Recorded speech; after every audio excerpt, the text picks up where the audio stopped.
2020, it was a bad year. COVID was hitting. Airbnb made the decision to cut all the performance marketing overnight. No search ads, no retargeting, no display.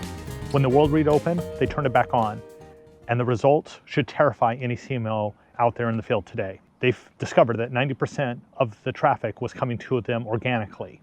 Their attribution model was taking credit for customers who are at no risk of going anywhere. The measurement wasn't broken. The system it was measuring, that was broken. Impressions, clicks, open rates, and then doing the calculations say, here's the cost per lead. They're measuring activity. None of those are the wrong measurements, but none of them are asking the right question either. How is the marketing promotion actively contributing to the revenue? There's a sequence in how marketing actually works, and most companies violate it without realizing it. The sequence goes compelling market edge, then product, then price, then place, and finally promotion. Most companies start at promotion and work backwards to figure out the rest. When you do that, measurement becomes fiction because you're working with a system that wasn't properly calibrated in the first place. And if it's not properly calibrated, what you measure doesn't really matter. Let me show you what this looks like in actual companies. In 2018 and 2019, 3G Capital, the private equity company, pushed zero-based budgeting. What is zero-based budgeting? It's where every single year you need to justify your spend. You cannot just have a roller. You have to start from zero. It is a way to have cost controls. But it comes down to a philosophy. If you can't measure it clearly, then cut it. But here's a problem when you apply that to promotion. They cut $2.5 billion in what their calculations showed as inefficiencies, and marketing took the biggest hit. And here's the thing. The immediate short-term metrics supported the decision. Margins looked better, short-term earnings were up, everything said this was working. Then February 2019 happened. Kraft Heinz wrote down $15.4 billion in a single day. The SEC investigated and their stock dropped 27% overnight. What had actually happened? They were measuring promotion efficiency, not brand equity. Their measurement system couldn't see what was actually making them money, which was the brand equity. The lesson isn't that measurement is useless. The lesson is, if your foundation is broken, you're not going to be able to measure it. They never resolved the compelling market edge question. What actually makes us different? So the metrics they built had nothing on us to track. You ask yourself, what is a compelling market edge? It is basically, what is your edge in the marketplace and what's going to compel a person to buy? Okay, let's take a look again at Airbnb. They had an $800 million marketing budget, and then COVID hit in 2020. Now, if your attribution model is working correctly, the theory goes if you cut all paid acquisition, you should see a demonstrable drop in revenue. But Airbnb did not see that.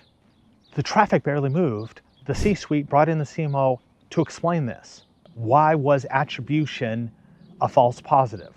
And what they found is that over a decade of brand building, they've become a category owner to where their name became the verb for the category. People don't go onto the website and search short-term rentals, they search Airbnb. In 2021, Airbnb made an announcement that they're switching from performance ads to brand first ads.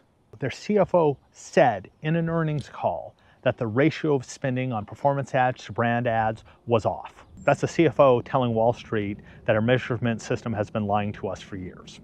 Diageo is the largest spirits company in the world. What makes Diageo interesting from a measurement standpoint isn't because they have the best measuring technology. They made a foundational decision to have different measurements than everyone else.